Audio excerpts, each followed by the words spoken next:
والله عيب لما نبقى من بورسعيد مدينة ساحلية ومش عارفين ناكل سمك نظيف. أسعار مبالغ فيها وجشع تجار، ويا ريت في الآخر بيديك سمك حلو. لا ده بيبيع لك سمك بايت وما يتاكلش، ولو توفقت ولقيت سمك كويس بتاع الفرن هيبوظهولك بالتسوية الغلط.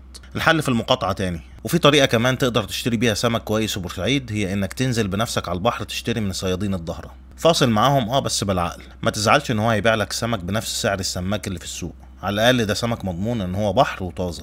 مالكش دعوه هو بيبيع السمك للتاجر بكام، لان هيبيع للتاجر ارخص منك بس التاجر هيشتري الكميه كلها، والتاجر هيشتري منه كل يوم، لكن انت هتشتري يوم و20 لا. هتلاقي الصيادين دول بطول البحر من اول نادي الصيد لغايه الجمرك. انا وقفت اشتريت من الصيادين اللي عند جمرك طريق دمياط سردين طازه، ودي احلى اكله سمك بالنسبه لي. انا بصطاد وعندي صفحه بنزل فيها فيديوهات الصيد، لكن انا بالنسبه لي السردين البلدي السمين احلى من الدنيس والقاروص كمان.